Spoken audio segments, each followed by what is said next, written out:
Now, this being a new series of Top Gear, we thought we'd try out a new presenter, okay? He's called James May, and on the evidence of what we're about to see, he is a blithering idiot.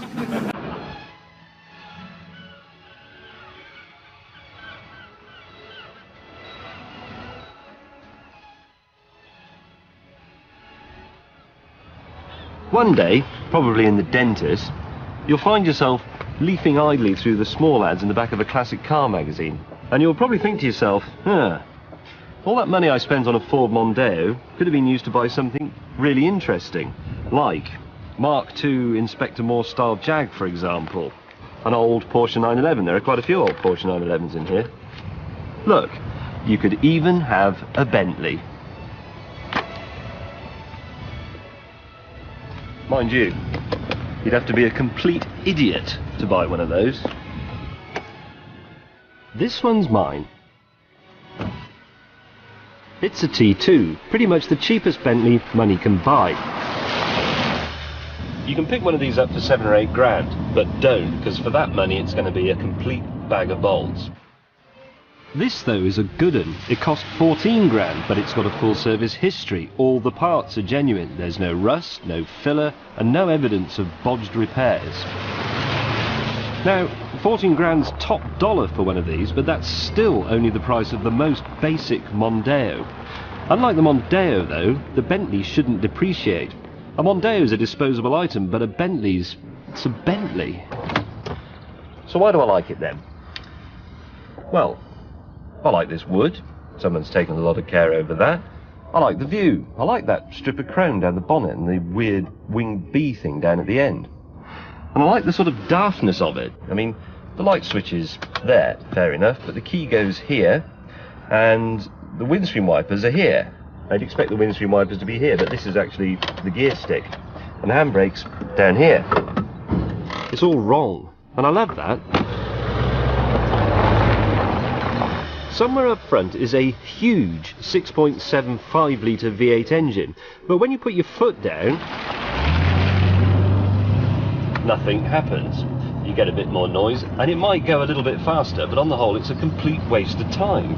You might as well just relax. Handling. I've got furniture that handles better than this thing. Watch. Absolutely nothing. So, it's rubbish to drive, I'm going slower than you, and yes, I look like a failed porn star. But I am in my own Bentley. Right then, a Bentley for Mondeo money.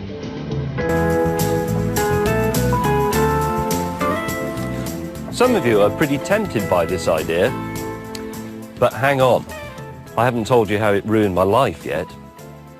I said this car doesn't depreciate. But big deal, who really cares about depreciation anyway?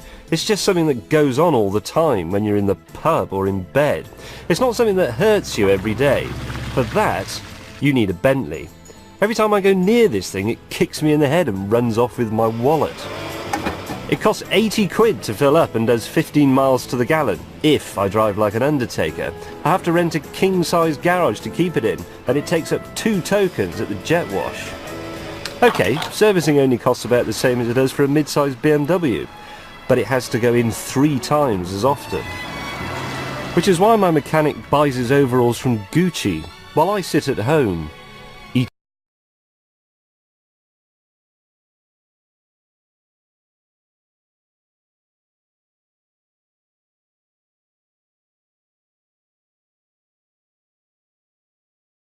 It seems to me you could have done that film a lot shorter than that.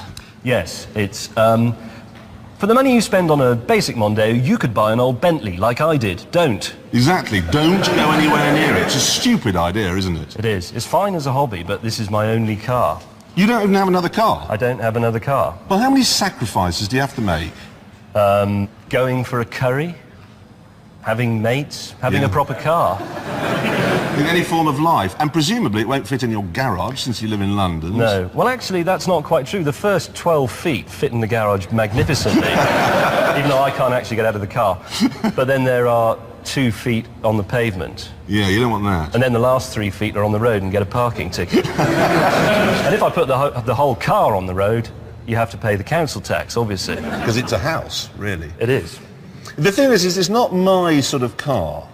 But then we do differ, don't That's we, why I really? like it. Yeah, Jeremy. exactly. You just look at what I say and go, he's wrong. I looked in have... Auto Trader and I thought, what wouldn't Jeremy buy out of all these cars? That one. Yeah, I'll I have that. respect that in a man. I really do. You said in the film you have to rent a garage. Yeah. Well, how far away? I don't know, 7 miles or so.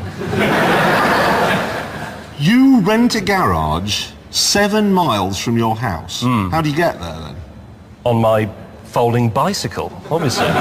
You are mad. You're just clinically insane running a car like this. I think you may be missing an essential point, though, Jeremy. Comfy, though, but this sort of thing. Well, like this. This is the one with the firm suspension, actually. No, is it really? Yeah, the it T is. is for firm suspension. It's got something rather preposterously called the Harvey Bailey Handling Kit. Harvey Bailey didn't know anything about suspension either, No. by the looks of things. Despite all that, I think, well, let's say, of all the cars in this studio, this one is actually the cheapest. No, it's is it not? the Smart's cheaper. That's 30. It's £500 cheaper. You can have a Smart, Okay, well, which doesn't do this. this would have been cheaper.